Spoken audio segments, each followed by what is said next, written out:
Hello, स्वागत है आप सभी का मेरी स्टोरी वांगशियान टाइमलेस में। तो आज मैं दोबारा मेरी स्टोरी ट्रू सोलमेट्स का 6th एपिसोड लेके आई हूँ। उम्मीद करती हूँ कि आप सभी लोगों को यह पसंद आएगी। तो जैसा कि लास्ट पार्ट में हमने देखा था कि कोई पर्सन विंग को बेहोश करके किडनैप कर लेता है। अब आगे मैडम यू और यानली जब विंग के रूम में आते हैं तो वहाँ विंग नहीं मिलता। तो उन्हें लगता है कि शायद विंग वॉशरूम में गया होगा। काफ़ी देर हो जाने पर भी जब विंग नहीं आता तब मैडम यू वॉशरूम जाती है और वहाँ विंग को चेक करती है, लेकिन विंग वहाँ भी नहीं होता है। तो मैडम यू और जियांग यानली पूरे रूम में विंग को इधर उधर ढूंढने लगती है। जब उन्हें विंग वहाँ नहीं मिलता तो वह बाहर आकर रोते हुए जियांग फैमियान को बताते हैं कि विंग कहीं खो गया है। ये बात सब लोग सुन लेते हैं। मैडम यू और जियांग यानली का रो रो कर बुरा हाल हो जाता है। तब यानली कहती है, आशियान सुबह से ही कह रहा था कि उसे कुछ गलत लग रहा है। मैंने ही उसकी बातों का सीरियस नहीं लिया। ये सब मेरी वजह से हो रहा है। ये कहती हुई यानली रोती है। जियांग फैमियान कहते हैं, यानली इसमें तुम्हारी कोई गलती नहीं है। लैन किरण यानली से पूछते हैं, बेटा लास्ट टाइम विंग कहाँ था? तो मैडम यू और यानली सबको विंग के कमरे में ले जाती है। सब में मतलब लान फैमिली है, उसमें जंग फैमिली और ने हुसैन और उसका हस्बैंड वैन किंग है और मियाँ मियाँ है। साथ में जिन फैमिली भी वहाँ मौजूद है, लान वांग जी।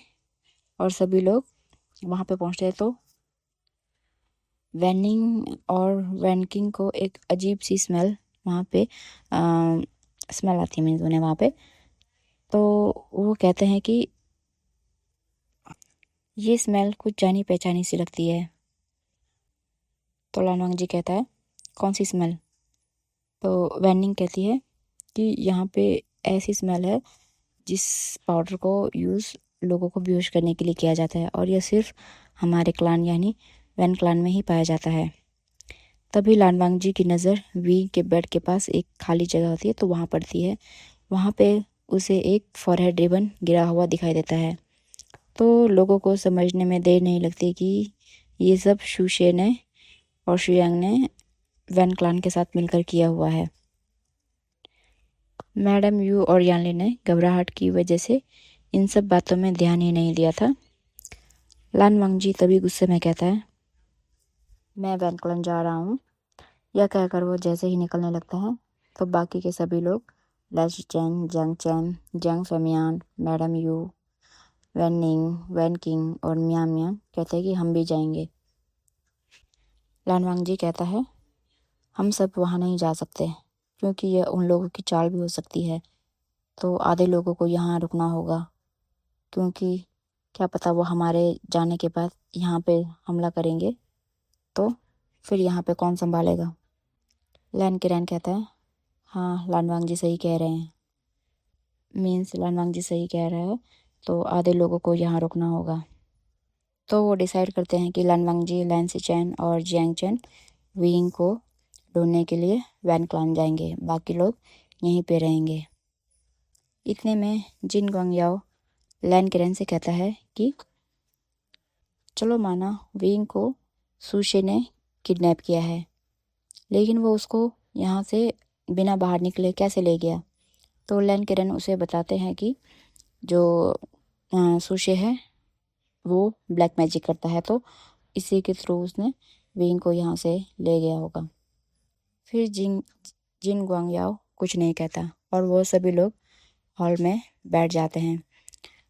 अभी वहाँ पे कुछ एक ही कल्टीवेशन के लोग थे, बाकी ऑलमोस्ट सभी जा चुके थे। पूरे हॉल में एक सन्नाटा सा पसरा हुआ होता है। मैडम यू और यानली अभी भी रो रहे होते हैं। लगभग लान वांगजी, लान शिचैन और जियांग चैन के जाने के 1 घंटे बाद उन्हें ऐसा लगता है कि मानो कोई बाहर से दौड़ते हुए उनकी तरफ आ रहे हैं। तो वो सभी बाहर आते हैं तो देखते हैं कि बाहर शूशे नहीं, शुयांग और वेनचाओ ने मिलकर जैंग क्लान पे हमला कर दिया है। यह देखकर जैंग फेमियान कहते हैं, लान वांगजी ने जैसा कहा था वैसा ही हो रहा है। देखो, उन तीनों के निकलते ही इन लोगों ने पीछे से हम पे हमला कर दिया है।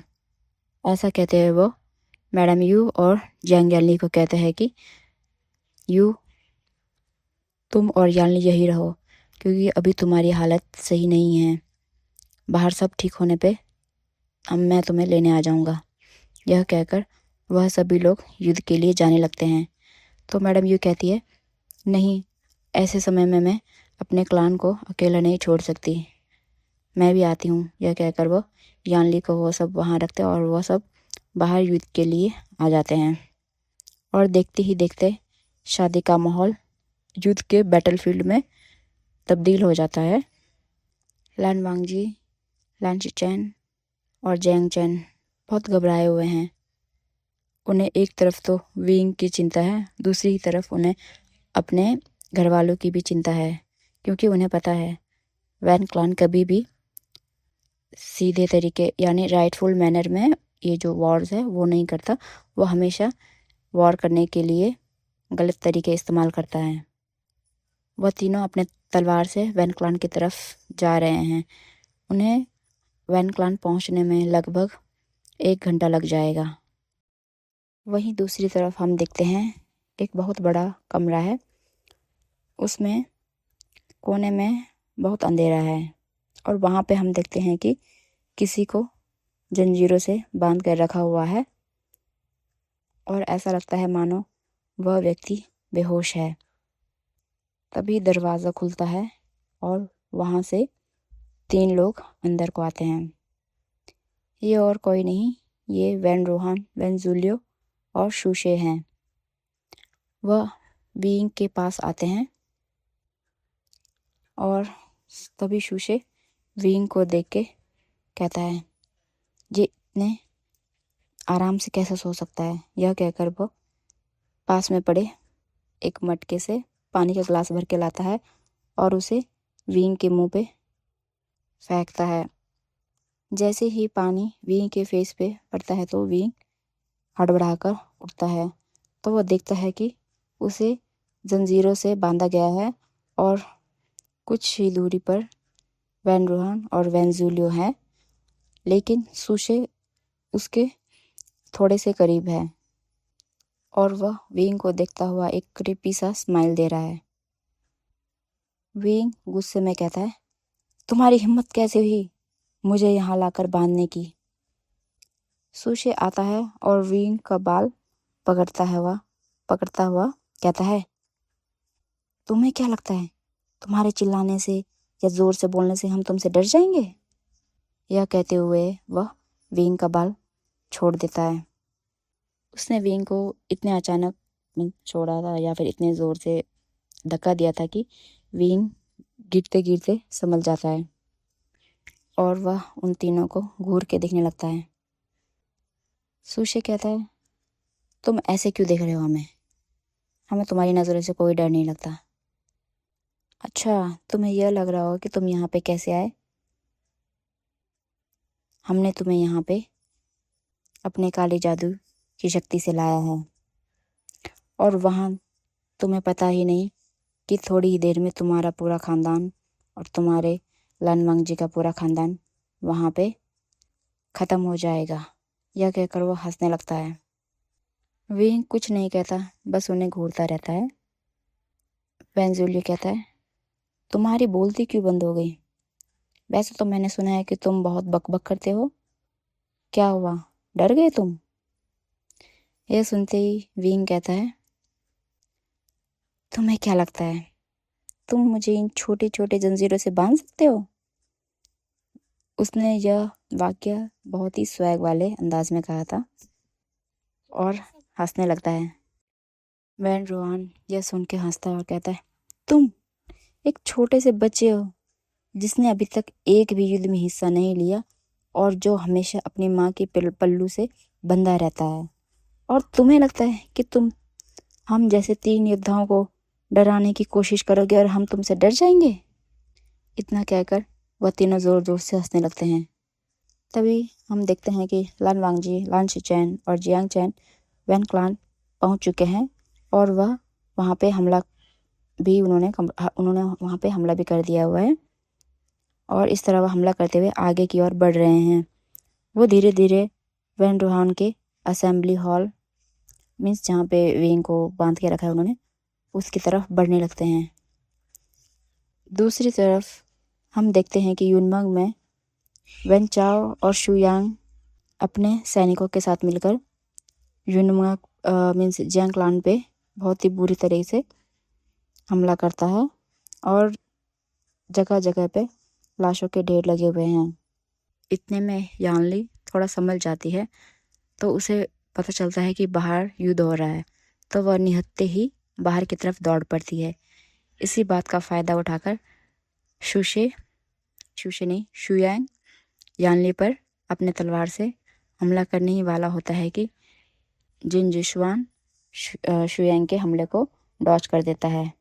मैडम यू और जियांग फेमियान के तो सांसें ही बंद हो गई थी जब उन्होंने देखा था कि शुयांग यानली को मारने वाला है। मैडम यू को इतना गुस्सा आता है कि वह आती है और अपने जेडियान के एक ही वार से शुयांग को वहाँ ढेर कर देती है, जिससे वह अधमरा हो जाता है। तो जियांग फेमियान उसे अपनी तलवार से गुस्से में वही मार देते हैं। वैन चाओ अब अकेला पड़ चुका था और अब उसके पास अकेले होने की वजह से वह अब हारने लगा था। तो देखते ही देखते जो लैन क्रेन है वो वैन चाओ को हरा देते हैं और इस तरह वो सैनिक और वैन चाओ को अपने कब्जे में ले लेते हैं और उन्हें बंदी बनाकर बंदी गृह में डाल दिया जाता है। तभी हमें यिलिंग के जंगलों में वही अंधी लड़की को दिखाया जाता है जिसके हाथ में वही 2 तालिस्मान होते हैं जो विंग ने उन्हें दिए थे। उन्हीं में से एक तालिस्मान में अचानक से आग लगने लगती है। यह देखकर वह अंधी लड़की रोने लगती है। इस बार यह आंसू खुशी के आंसू थे, क्योंकि उसे पता चल गया है कि उन दोनों में से किसी एक की मृत्यु हो चुकी है। वह मन ही मन लान वांगजी और विभूषण का धन्यवाद करती है। अब आते हैं हम वैन क्लान में। वैन रोहान, वैन जूलियो और सुशे आपस में बात कर रहे होते कि विंग का अब उन्हें क्या करना है। तभी अचानक उन्हें ज़ोर ज़ोर से हंसने की आवाज़ आती है।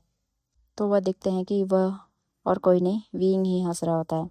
उसकी हंसी इतनी खतरनाक थी कि एक पल के लिए तो ये तीनों भी डर जाते हैं। वैन रोहान कहता है, वो ऐसे क्यों हंस रहा है? वैन जूलियो कहता है, बाबा शायद पागल हो गया होगा या फिर हमें डराने की कोशिश कर रहा है ताकि हम उसे खोल दें। शुशे विंग को चिल्लाकर कहता है, वी वुशियान, तुम्हारे इस हंसी से हम डरने नहीं वाले, समझ आया तुम्हें? और बहुत जल्द तुम अब भगवान को प्यारे होने वाले हो। विंग उन्हें एक ग्लेयर देता है और वह विंग की नज़र इतनी खतरनाक थी कि वह शिवर जाते हैं। अब देखते हैं कि धीरे धीरे विंग की आंखें पूरी लाल होने लगी है और उसके चारों तरफ काला धुआं जमा होने लगा है। यह देखकर वैन रोहान जिन आयरन का एक टुकड़ा जो उसके पास था उसका इस्तेमाल करके अपने पपेट्स की सेना को विंग की तरफ भेजने का प्रयास करता है, लेकिन उसकी आंखें तो फटी की फटी तब रह जाती है जब विंग एक चुटकी बजाते ही वैन रोहान के पपेट्स को धुएं की तरह गायब कर देता है।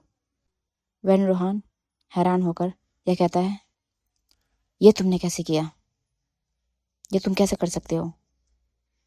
हम देखते हैं कि विंग का जो ऑरा है वो बहुत ही डार्क ऑरा हो चुका है और उसके चारों तरफ ब्लैक स्मोक इकट्ठा हो चुका है। ये नज़ारा लान वांगजी, लान शिचैन और जियांग चैन भी देखते हैं। जियांग चैन पहले डरता है लेकिन फिर वह नॉर्मल हो जाता है, क्योंकि उसे विंग की इन शक्तियों के बारे में पहले से ही पता था।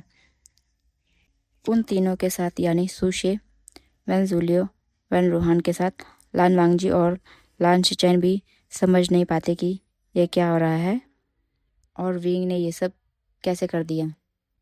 विंग हंसता हुआ कहता है, हा हा हा। वैन रूहान, बस यही है तुम्हारे पपेट्स?